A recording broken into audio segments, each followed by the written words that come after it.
So I'm Debbie Neece. I came to work at the museum 18 years ago as a volunteer. I helped with the Green Family History book with Vicki Stewart and all their crew. And then when that was over, I went, I don't know what to do now. So I was working part-time at another job, so I wound up working 29 and a half hours there and 29 and a half here, working in the photo archive to catalog as many photos as I could. And I mean, between me and grants and the people that worked on our grants, we have a massive collection, correct, Casey? Yes. Yes. Yes. So a lot of the pictures that you'll see on the slideshow today are from this collection. I don't think I have very many that are not, because I couldn't write the book without the archives here. So I don't know what else to tell you about me, but there you go. So this book became a labor of love really 2 years ago. But you've seen a few of the stories in the book that I put in the magazine as I've gone along. So you may have already read that. You can bypass that in the book.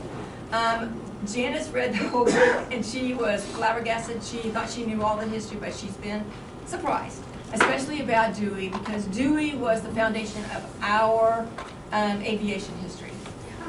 Joe Bartles, bless his little soul, he was the person that brought the first ones here, and from that we've just kept going. Billy Parker, Art Goebel. Today I'm going to talk to you about really just the meat and the overcap of the story. You can pull out pieces of the book and you could read chapters of it, but if you do that and you don't read from beginning to end, you're going to miss some stuff, correct? It all connects. Yeah, and I was just, Janet is, she's like, she's on it. She called me, she goes, okay, tell me more about this. I was and keeping notes. Yeah, she had a list of notes. So, but you can pull out pieces of it and read just sections if you're more interested in that. This cloud scene, I was coming out of my housing edition one day and I went, oh my gosh, this is my cover. It's like God talked to me. And so I took that picture and reversed it for the back side of the book. If you look at the back, you can't really tell it, but I reversed it. So these are the early birdmen and the people that financed it. So Joe Bartles, of course, he's just the hero. Joe Knight, you'll learn more about Joe Knight. Billy Parker, Frank Phillips, Ellie Phillips. Ellie was like a quiet backer. A lot of people don't know a lot about him, but he's a pretty important person. I think I'll write a story about him and the Barnstorming so we can educate people on who he was. Of course, Billy Parker, the Dapper Dan of our history. Art Goebel, you'll learn about him, Wiley Post, and Will Rogers, and how we lost them. So the photographs that you see, a lot of them are from Oscar Drum, and the whole first part of the book is about the photographers of this area for a reason. We would not have the history documented if it wasn't for these photographers. So Oscar Drum was here. I have a lot of floaters. People would come in and do photography and then they leave. So we don't even know some of those people. So we have Frank Briggs. John Harris was like a incidental. He, the chamber hired him and Frank Briggs to take aerial photography across Marksville. And Frank goes, yeah, I'm not getting in that rickety little thing until I see a test run. So John Harris goes up and he flies around and crashes. And Frank goes, yeah, no, So the chamber's really wanting these pictures. And so this picture's been here for quite a while at the museum. And I was like, yeah, it really looks like Frank, but I don't know. And so I actually found the newspaper clipping stating where they went up. And so John Harris goes, okay, well, I got to fix my plane and we'll try again. And Frank's going, I don't know. So you'll see, this is like put together with like sticks. It's sticks and wire. Would you go up in there? No. Good morning. Or afternoon now. And so he goes up and he fixes it. It takes him a couple weeks. And he comes back and Frank goes, yeah, well, it's fixed, okay, but let me see another test run. He crashes, breaks his leg. You know, he gets all these injuries. And so Frank's going, yeah, I'm out. But as you can see, he wound up going back and doing it on the third run. But look at him grasp that white knuckle. He's like hanging on, and this is going over, if you notice what's in the bottom there, that's going over 3rd Street, which is now Frank Phillips, and Johnstone, right there at the corner. It looks like he's only maybe. Not very far off the ground, yeah, no, he could, yeah. No, that still hurt you bad though. Then we have Elmer Sark. Elmer Sark was an unsung hero here. There were things that happened in Bartlesville and Dewey and in Washington County period that Frank Griggs was not there, and it would have been lost to history if we did not have Elmer. And so he is there up there with the Dewey. We'll talk about the Dewey in a little bit, but that was the first plane he took a ride in. He's a clever dude. Really loved him. Very involved in the area. So one of the things that Elmer Sark did was he went up with Billy Parker, and they took pictures, aerial pictures of, can you imagine, he was, can you imagine? Oh my God. So they flew over the Dewey Roundup. And this is an outline of where the Dewey Roundup was. Can you see the blue over there? Mm-hmm. Okay. Mm-hmm. So then the bottom picture, we're gonna need this picture later, because see where these buildings are? Okay. That's gonna be the Dewey at that time. That's where those buildings were. And then we didn't have like capability of making really good panoramas or anything like that, and so he went up with Art Mills, and Art Mills I don't think is in my presentation, but you'll learn about him in the book. And so they would take these, this is for Phillips, so they wanted an aerial, and so they took the different pictures and they mosaiced them over each other to create this. And that, amazing, amazing. If you think about aviation, is your first thought the Wright brothers? Mm-hmm. Yeah. They were the first, but yeah, they had their challenges. So the center picture here is a monument that they put up at Big Hill. I always have trouble with it. Big Hill, Devil Hill. It's too much word, is what it is. And so you'll see this later when Billy Parker goes back and he flies over for the anniversary of flight. Sorry, I gotta get a drink, girls. So across Washington County, there's been several different stadiums up here, and people go, well, that's at the Dewey Roundup. No, that's not. Harrington was actually a transfer person. He would meet the train or wherever, and he would jockey stuff to wherever it needed to go in town. And so he bought this 26 acres, and if you can picture it, it's where Hensley is, that was 1st Street, and it's north of Hensley, between Johnstone and Dewey.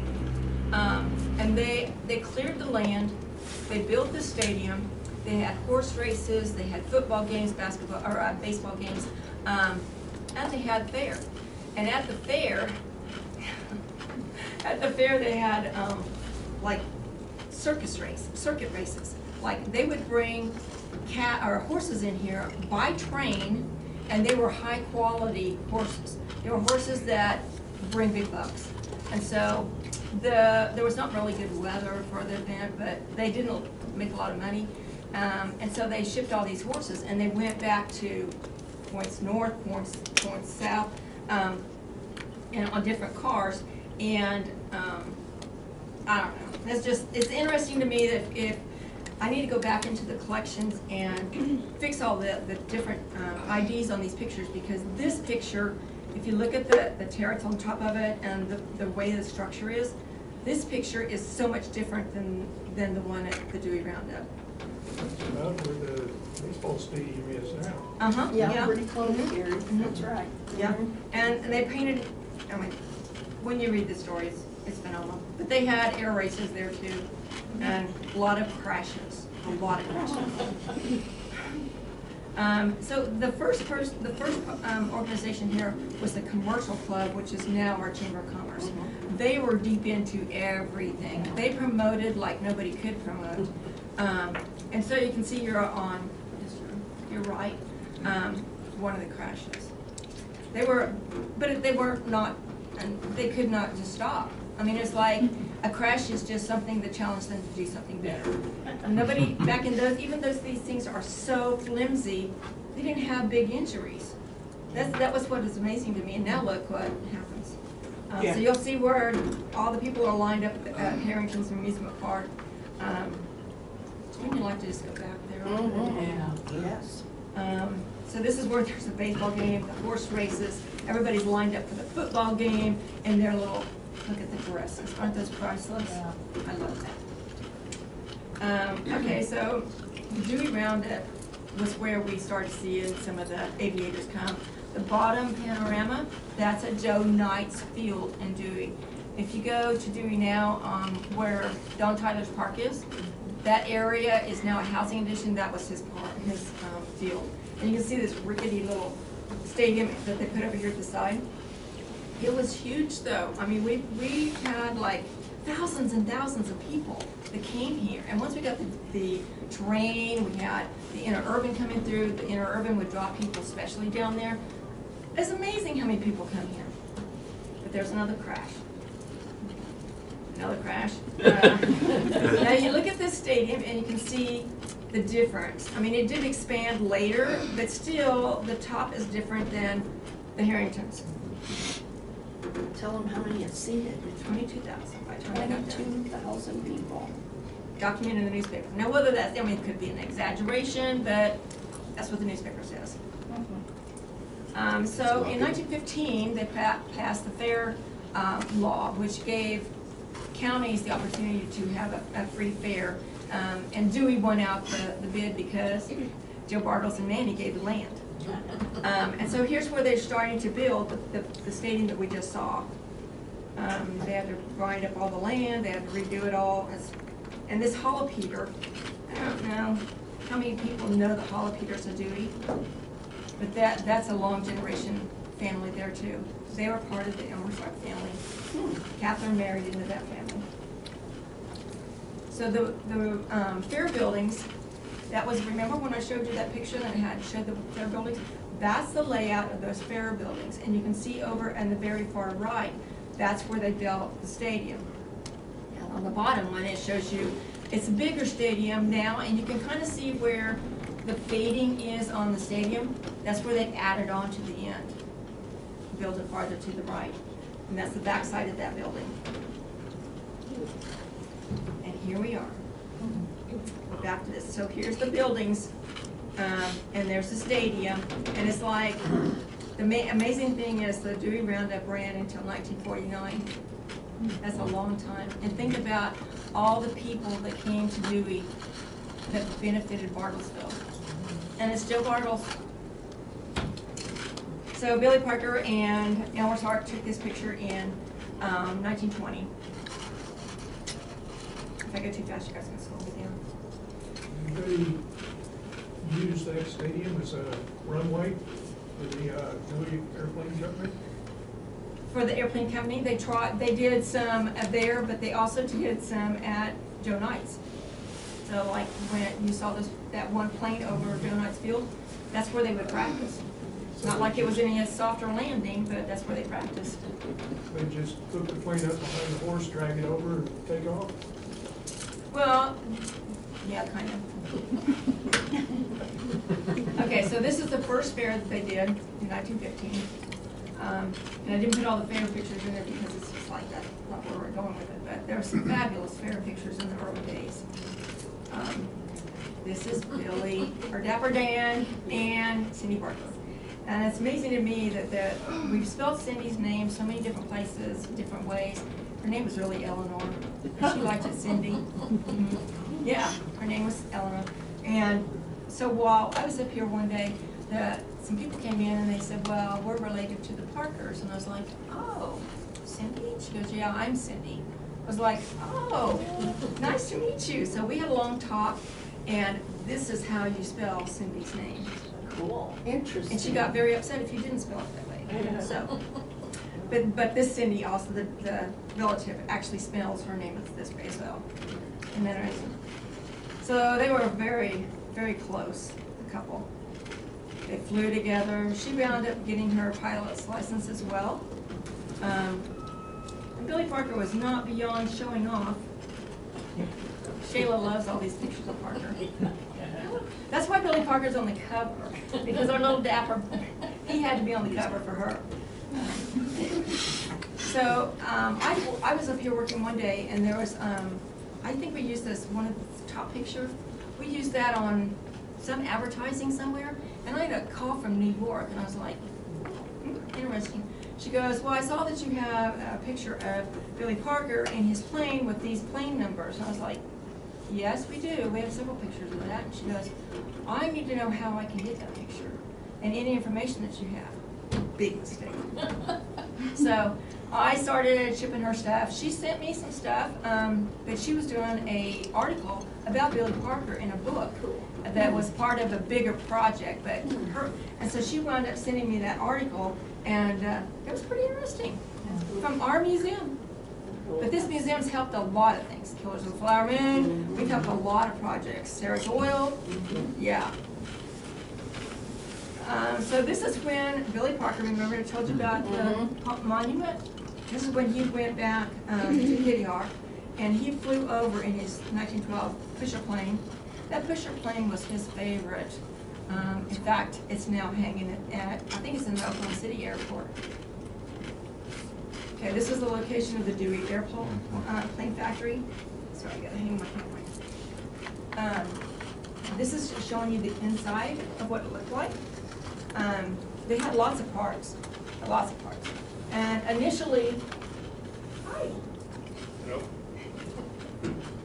Initially, Joe Bartles fought with the federal government, trying to get the federal government to bring a airplane factory here. They kept putting back to the back, no, it's not viable enough. He would send them everything. He had plots made of the area, and finally he goes, oh, okay, well, I'm investing my own money, and I'll just do it myself. And you know, if you knew Joe Bartles, any history about him, he did. This is another picture of the inside. You can see the plane. They were making the Curtiss Jennies for World War I, excuse me. And the government actually bought planes from him. Wow. On New Year's Day 1918, this is over at Joe Knight's Field, they had a big celebration for New Year's Day and took the plane up. It's interesting, isn't it? This is Joe Knight and Billy Parker up in the upper left. They had an aviation school there, and Billy Parker was the educator, and these are his students. At the bottom is the Dewey number 2. You saw the Dewey 1 earlier, and this is the 2. So they numbered them, kind of like the Wool Rock 1, 2, and 3. And Billy Parker in military attire. This is. I didn't want to have to say all this to you, so I thought I'd let you read it. And so at the bottom of it, the bottom line, it tells you about the 1917 propeller. That propeller is right there. And the funny thing about that propeller, it's been in archive for years. We don't even know when for sure it came, unless Casey's discovered it since I've been here. But that propeller was on top of the great cabinets in our archive, and I just happened to see it up there. I was like, what is this? And so we got step ladders and pulled it all down, and it's pretty heavy. And so it's like, that just is an opening validate for me. I have to do some more research. Sure enough, it's a 1917 propeller from the Dewey airplane factory. Is that phenomenal? This is going to be interesting. I'm going to have to concise it because this was a Ponzi scheme. The Blue Sky Laws of Kansas got involved in this, and they flooded into Oklahoma, and these two companies wound up getting into a tit for tat, whatever you want to call it, and next thing you know, the Blue Sky scheme has arrived, and people are going to jail. So what happened was, in Dewey, the war's over, Dewey airplane factories dwindling. So they started the Safety Aeroplane Manufacturing Company of Dewey. Well, then come along a Safety the Automatic Safety Airplane Manufacturing Company of Ardmore comes up. They start selling stock, both of them, and then Dewey goes, that name's just too close to our name. I don't really care for that, so we're gonna put a big announcement on the newspaper. And so they had like almost a half page saying, we are not associated with them. The funny thing is, the Ardmore group are making parachutes. And they weren't for the entire, whoever's on your plane, it was for the pilot and the co-pilot. So they started selling, oops, too far. So they started selling all the stocks. And amazing thing was, all these Chamber of Commerce that are jumping on. And Bartlesville's going, I think we need to wait to see the color of their money first. And so they sat back and waited. And remember, news was not fast back in those days. News was a newspaper, gets here whenever. And so Ardmore would be putting all this stuff out. We're going to have a hangar here, we're going to have an airport here, we're going to be having mail service here, we're going to have commercial service. They're all going, yeah, let's go, let's go. Bartlesville sat back and waited. And it's a good thing they did, because by the time this all came and go, people were going, we're not seeing any progress, we're not seeing anything, but we're paying all this money. Ponzi scheme. Does that ring a bell to anybody? Okay. Yeah. So in 1924, Billy Parker brings an exhibition here. And it was a huge hit. I mean, people were coming out of the woodwork, flying in, coming in the train, whatever. And Elmer Sark was there. Frank Riggs was not there. So we would not have any pictures, even of the crashes, without Elmer Sark. So it's one of those unsung heroes in photography form. Then we're going to go to Phillips. So Anna Anderson had an 80-acre allotment in the far northwest corner. Frank and Ellie were broke. They had enough money for one more oil well. So they talked to William Brown, the grandfather, and said, you know, what do you think? And he goes, oh, okay, whatever. Never thinking that that was going to materialize in anything great. Well, here come a gusher. The story of Anna Anderson is such a huge piece of history. That's a little Indian girl wound up being so rich that she didn't even know how rich she was. She would come downtown, she would buy something, she'd put an X on the paper, and then the storekeeper would just take the paper over to Frank Riggs and he'd write a check out, Frank Phillips, and write out a check. Isn't that a nice thing? So she never wanted for anything. There was a guy that was working up at ConocoPhillips, and he was bugging me all the time. I don't mean him bugging, but we were learning from each other. And he wanted to go to the Anna Anderson. I said, well, I don't think that you'll be able to go there. And when you get there, there's nothing really there. So I've been told. And so he didn't take no for an answer. He wound up going up into Kansas, talking to farmers, ranchers, and because it's like 3 sections in that you have to go to get to this well. He sent me pictures and he goes, look at this, Deb. He sure enough did do it. He went to this well, and of course it's like a piece of casing that's like this tall. And so there's pictures of him doing that. It's like, I would not go up there and go through 3 pastors to get there, but great that you did. Yeah, we would. Unfortunately, I had to lose him. He went back to Houston. Phillips. Anyway, so that's the well. It's kind of odd to me that they cased wells like that. I don't know why they did it, but anyway. Then there's Art Goebel. Mr. Art Goebel was just as dapper as Billy Parker. And so the Dole race was a race from Oakland, California, over to Hawaii, over the Pacific Ocean. I don't think I'd care to. So of all the planes that were registered, 18 came in, some were not qualified, 12 wound up going out, 2 come back.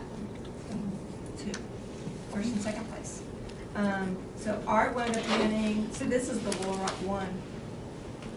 Or no, this is the 2. Is this the 2? Looks like the 2. Yeah.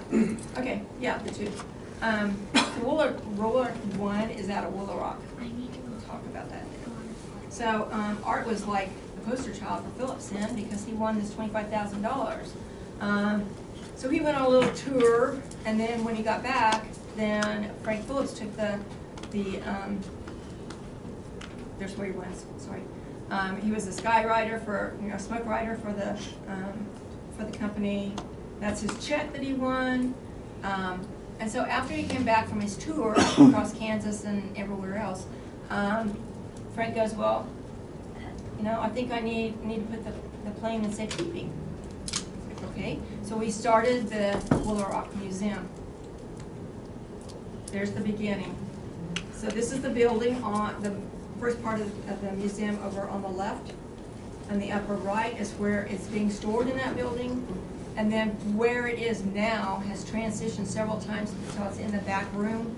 And I went to this picture myself at the bottom because it's just like, it's in a two-story area and it's suspended from the ceiling and it's been refurbished. It's gorgeous. If you haven't seen it, you should go out there.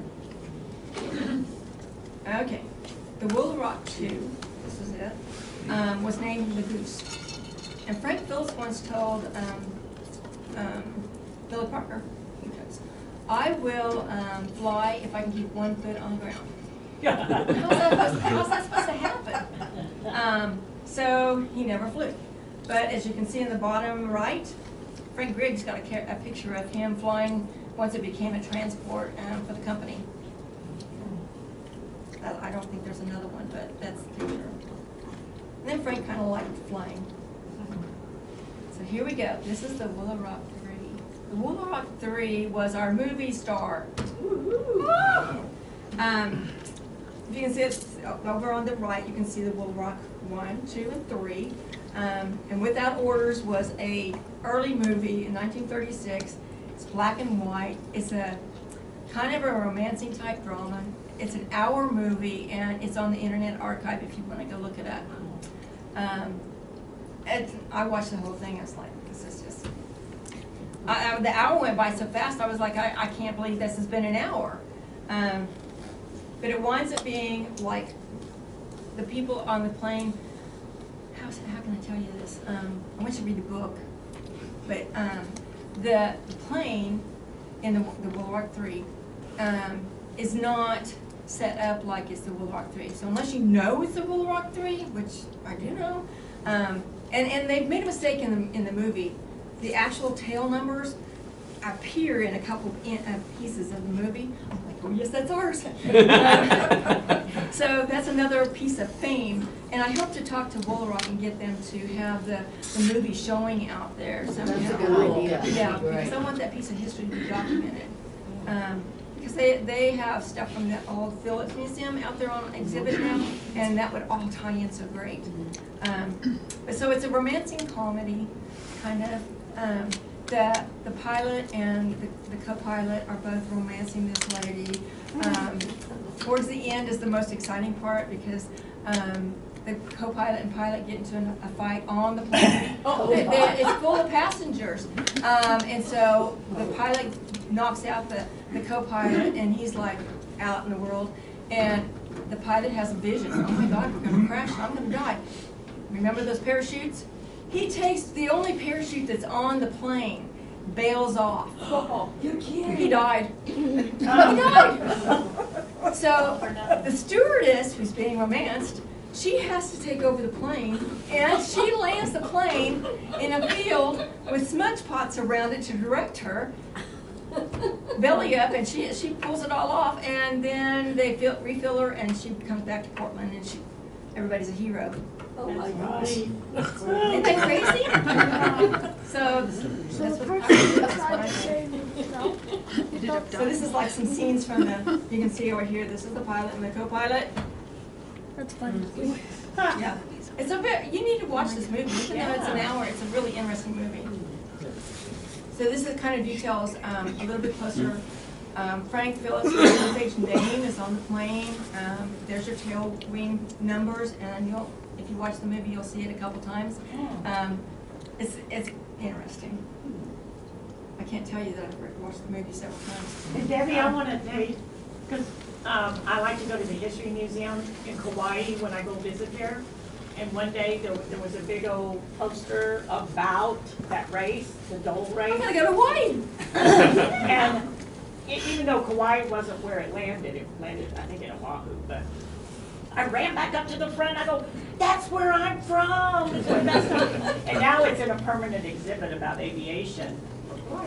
Cool. Send them a book. Yes. I'll have to look that up. Yeah. More work to do. Wiley Post and Winnie Mae. Yes? Next time you go out to War Rock, look at the communication system they had on board. the War It's, Rock One. it's pretty rinky. Yeah. There was 2 pulleys and a clothesline. Yeah. Yeah. And the fuel between them. Mhm. So just imagine if there was an issue. Ooh. They're both gonna die. Yeah. I don't know. So this is the Winnie Mae. The Winnie Mae, was where, Wiley Post and Will Rogers, that was the plane that, Wiley Post had before Will Rogers and him took off and crashed and died. He flew it, Parker flew it around, Wiley Post, flew it around the world. They got a lot of notoriety, and this was right after the Lindbergh issues, and so people were like aviation conscious. And so this is pictures of them as they were going through all of that, and then the stratosphere. Yeah. Now, I can't honestly say that I've ever proven that he broke the stratosphere. So in the book I'll say, kind of sort of, that, you know, that was like, Frank Phillips was all in on aviation. He was totally invested, even out at the airport. And so whatever it took, that's what he did. So they worked on getting the stratosphere suit because he was going so high into the stratosphere. And I don't know, I can't honestly say he broke it, but history says he did. We do have a picture in the archives of the recording altimeter. Yeah, but it broke. Yeah. Gary knows all this stuff because Gary worked here for a while. So this is when Wiley Post and Will Rogers came to conclusions of their lives. And this is supposedly the last photo that was taken. When I came to work here and I started working on the Green Family History book as a volunteer, there was a man named Ken Foff. Ken Foff was a red flag to everybody at the museum. They were like, I'm not talking to him, you talk to him. So I went and talked to this man extensively. He wanted all 5 members of his family to be included in one story, and that wasn't the rules. So I wound up having to walk him through breaking up the families to create him in the book, and we became quite friends. And he's a doctor, a serious doctor, but he grew up at the YMCA when it was right down here at the corner. Oh, wow. Now, I don't know what cafe it was, but he worked in one of the cafes down here, eateries, and he went and washed dishes, served tables, whatever, to make money to stay at the Y because he had to be able to make a little money. But one of the things that he told me was he was in Alaska when this happened, and he ran down there, but he said, I didn't think to take a picture of it. He said, I was just there because, oh my God, this happened. So that was interesting to learn a little bit of history on the backside from him and how catastrophic it was for the Alaskans and then for us. So the newspapers picked it up across the United States and overseas immediately. Art Goebel and Billy Wiley Post, getting these names mixed up, they were best friends. And so Art was so devastated, he went out to the airport and immediately hung a black ribbon across the Winnie Mae, or the Winnie Mae. So Shayla did an exhibit, and she had, wasn't it you, Shayla, that did the exhibit about that? And she had a great big black ribbon she made and hung, and it was like, I still have it. It was my last ribbon in her May. I'm so proud of it. Yeah. It was gorgeous. And so,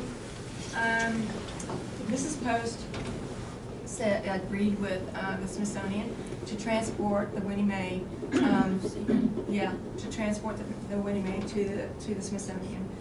The Winnie Mae had been stored out at the airport. She was in protective custody. And so they took the wing, the wings, the tail, the propeller were all removed. They brought her, they towed her in by car, and they took her over to the train depot and they pushed her into one of the rail cars and shipped her off. And America mourned. I mean, the parades were, let's go back. The parades were huge. There was big celebrations in Claremore, Rogers County. I mean, it was bad. It was bad. Everybody's heroes were now gone. We'll talk about the airports a little bit. A lot of people don't know how many airports we actually have in Washington County. First of all, this was Phillips Airport right in the beginning. And this, in the bottom picture, this was eventually bubble wrapped and taken out inch by inch to the Willow Rock. And if you go in Willow Rock, that's now the door greeter at Willow Rock. Great photo op there. But this hangar is still out there at the airport. I have to tell you, I went on a tour. Mike Richardson said, yeah, I'll come out and I'll take you on a tour. Now this is gonna get fast for you because I get excited. That airport is Disney Universe. They have not come up with as much exciting stuff as there is at our airport. I was flabbergasted. And when I come home, first I come up here to the museum and I was like, they're going. So then we go home and tell Steve, and he goes, you need to calm down, you're gonna struck out. I'm like, you don't understand where I've been. This is just like, it's fabulous. So this is one of the events they had out at the airport at the top. You can see the car in there, the cool car. This is where they took it out of the airport, or out to Willow Rock, and they had to repaint it and stuff like that, but Bob Frazier is just a history hero. And there's so many in Barnesville and Washington County that are history heroes. So that actually served as Billy Parker's office for a while. Did you know that we had commercial air flights here? Yeah. Anybody fly on one? Did you really? To Stillwater, yeah. Oh, I've learned, I'm giving you guys the meat of the book, but I have learned some most interesting things from people after the book. I mean, Janet has been surprised on some things she's learned, but I have to tell you a story about, I won't give names, but apparently a military plane came into our Barnesville airport and they were picking up seafood for an event that they were having in Florida. Government issued plane sent here by a general to pick this up for a party they were having. Candy cart. So I was like, no, it can't be. Well, then there's some other stories that have come up that you really don't want to repeat. Like, how do you people know this stuff? And I've researched this in depth, and I don't know these stories, but I'm learning as much as everybody else learns. So these are the different commercial airlines that came in here. The Frontier was a little hard to find pictures of, but from 1949 to 1974, they were. Did you know our airport? Did you know? I did you know everything. Did you know that our airport operates 24 hours a day? I didn't know that. We might not have staff on duty, but planes that come in, like wee hours in the morning or night, they fuel up, they charge their credit card, and they're off and running again. This airport is absolutely, there's more that happens in this airport that you realize. During fire season, the Osage, they actually have a facility out at the airport that they mix chemicals, and it's that pink stuff that they drop, and they actually have a plane that comes in and they drop it throughout the Osage to protect from fires. It's phenomenal stuff that happens out there. About 1960, we went down to the airport and watched my mother get on board a DC-3 to fly down to Oklahoma City to learn how to work a computer before they even knew what a computer was. And it was huge. It was huge. It took up rooms. And I can still picture the door and the yellow light inside the door as she was going in. Were you afraid? Not really, I was just fascinated. I would have been afraid. Put my mom in one of those. So if you follow the monthly magazine, you know that I've written about the Air Force base that we had up on Radar Hill. The U.S. Air Force actually brought in supplies and stuff, dropped them at our airport, and after they were done, then they would let people come out and go through the airplane. Of course, this airplane is colored. It's a slide, so we've taken a scan of the slide. This is Spencer Prentice. You'll learn about Spencer Prentice and photographers. Spencer Prentice was a single man, and he didn't have anything else to do but take pictures of everything. Sunfest, Choral Society, whatever was happening in Bartlesville, all of his travels overseas, they are all wrapped up in his slide collection. And I got a phone call from Julie Daniels one day, and she was over at the Westside Community Center, and they were clearing out a closet for snacks. She goes, I think you need to come over here and see these slides. I was like, okay. I didn't know who Spencer Prentice was at the time. I'd heard the name, but, so I started pulling out these slides and looking at them. I said, I'll take every one of them. So I wrapped it into a grant, and we got them digitized. And they are slides put out, I'm sure that Granger will tell you, the slides hold so much integrity. When you scan them, you can bring life back to them easily, and they hold their color. So this was Spencer Prentice, and that's what he did, and a lot of that collection is here. I'm sure that we don't have everything. The man is phenomenal. The Wildcat. When I was a Cub Scout, our troop went out to Radar Hill. It was fascinating. Some of the buildings, if you go out there now and you can just like stroll through, some of the buildings they're still there, and they're not viable, but keep sakes out there. Yeah, it was active when we were there. When I started writing about that and researching, Alice Ryrie was still in, she was closed down, but she was still working out there.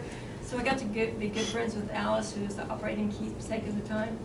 Oh, that was so much fun. She's kind of slipping a little bit now. So this is the Wildcat. They have the Boogie Baby, which is in Frederick, Oklahoma. They can't have the two World War II planes at the same place for security.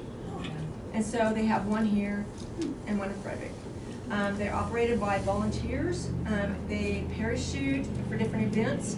I was telling somebody earlier that this is stored out there at the airport, and when they opened the hangar to show me on my Disney Universe tour, I just stood there with my mouth hanging open because this plane is so huge. And then I started crying. And so Mike Richardson said, well, just come and, you know, so I went over there and touched it. It's like made out of fabric stuff on some of it. I'm like, what?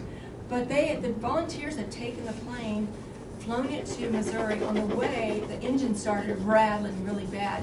Now, wouldn't you just put the plane down? No, they flew back to Bartlesville, put it into the hangar again. And I'm telling you, this takes up more than half of that hangar. It's so huge. And so they have laid out the engine, volunteers laid out the engine on this table, and it actually has every bit of it pieced together, and they have all of the pieces of the engine that have flaked off or chopped up or whatever. They have them laid out there so they can assess what they need to do to get it all put back together. Yeah, that was phenomenal. Yeah, so my friend Joel Rabin took these pictures on an event where they had it out and flying it around during one of the fly-ins. Yeah, I didn't get to go. I was out of town, so he offered his pictures for me. Well, when they loaded up at that fly-in, I saw them loading it, and they start the plane first with fire extinguishers. Oh, I'll bet. By all those engines. I'll bet. And then, once they get it started, then they load the passengers. I tried to contact them and talk to them throughout the research, but I mean, you have to understand 2 years seems like a long time, but I was fiercely researching every day. And so I never could get a hold of the volunteers when they were here to go out and talk to them. So research is all you got. So the highway airport. Now this one's interesting because this is Edwin Davis, and he had a flying school and a parachute school. And I figured out about the parachute school from a Spartan newsletter. It was like, it popped up, it was like, who knows this stuff? Me, right? And so I put that information in here. But the highway airport was in Dewey, and this will help you kind of figure out where it was. See all this empty space? That's where that airport was. Again, nobody wanted to talk about it, and I could not chase down. There's people that actually live just on the west side of it. Nobody would ever answer. I left notes on the door. I left my business card.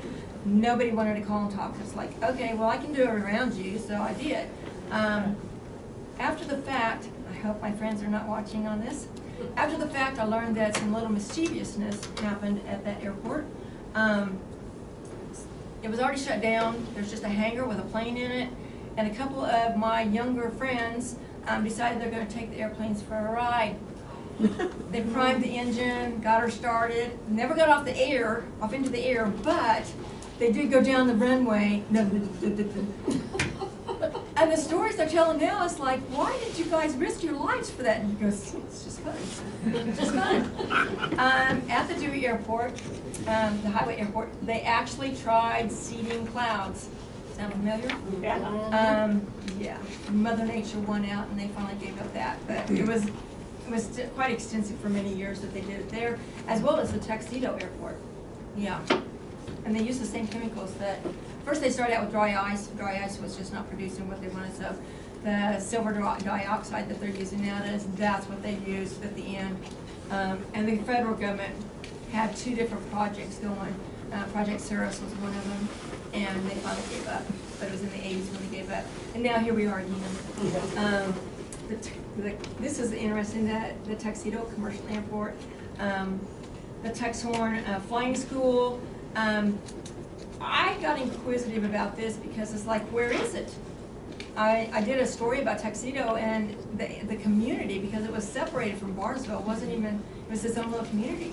So I started researching it, and I don't know how many people know Art Gorman. Love him. He's the person that actually laid it out and started the airport. So I'm like, I'll go pick him up.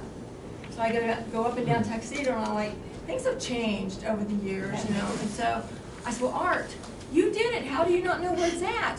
He goes, oh, Deb, I don't know. And he starts describing it. I said, I think that's over by my house. So I pulled over to this little dirt road, and he goes, banging on my dash. Yes, this is it. This is it. So we get out, and I'm like, oh, I got ahead of myself, sorry. So here's where the air shows come in at the Osage.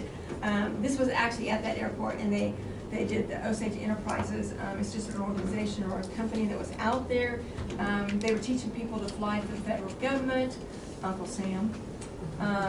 Okay, so here's the area where this commercial airport was.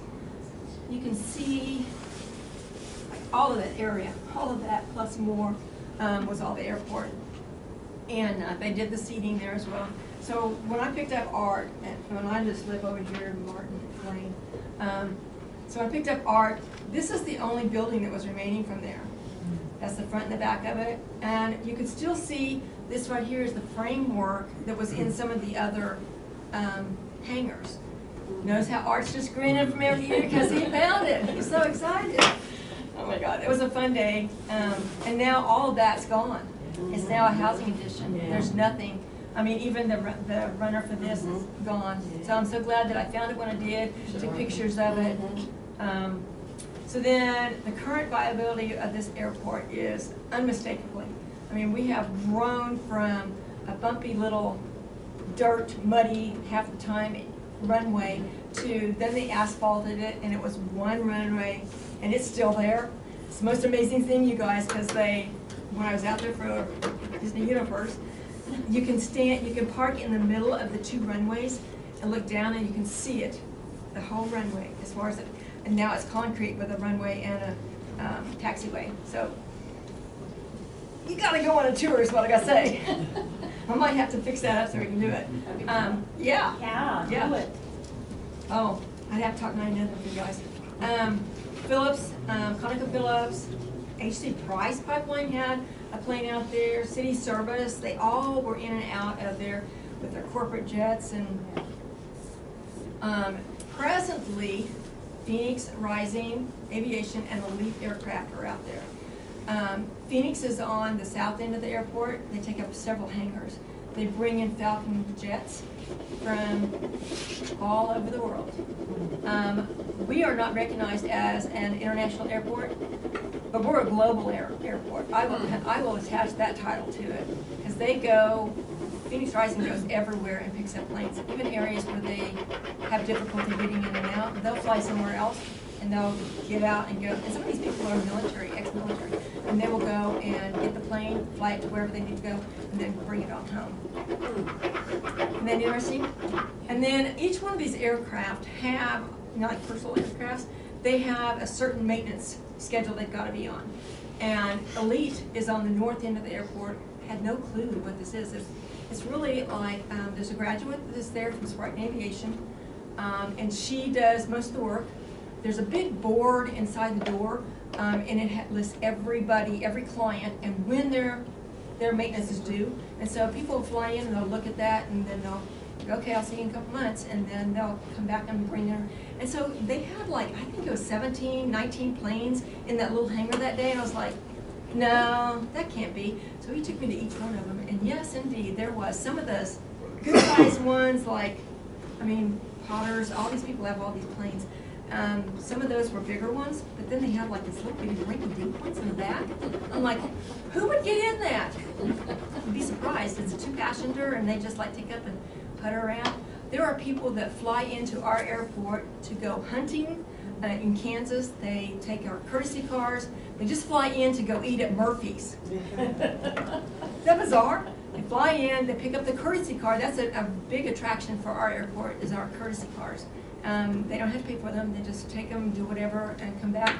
So they fly in just for dinner and fly back out. And I've heard of people doing that at Ponca City. Yeah. They have a diner over there, yeah. So, Briefcase. yeah. Courtesy cars are typical. Really? Yeah, really? Didn't know that. But it's a taboo thing for us. And also where the air show parking lot is, that used to be, I think it's a grass strip, what was it, 422? Used to be a grass strip there. Just talking to you. Anyway, They got on this 7,000-foot runway on this, so they can land up to 747. we are building a new hangar out there. Amazingly, there were some people that came to Barnesville, and they bought a copy of the Barnesville Walls Talk book. They wanted to move to Barnesville, but we didn't have any private hangars at our airport, and so they're like, wow, we gotta have a plane. I was like, a plane? You just fly yourself wherever you want to go? Yeah. So they moved over to Claremore, and they hangared over there. Well, now that the airport is changing and we're getting private hangars are coming in, they moved back to Bartlesville, and they're anticipating and working with everybody to get that done. So when I went out for the opening, for the grand opening or whatever, the turnover, they come up to me and said, "You're the reason we're moving back to Bartlesville." Oh, well, that's nice. I don't remember why. Okay. It was because of the airport and influencing them with the book.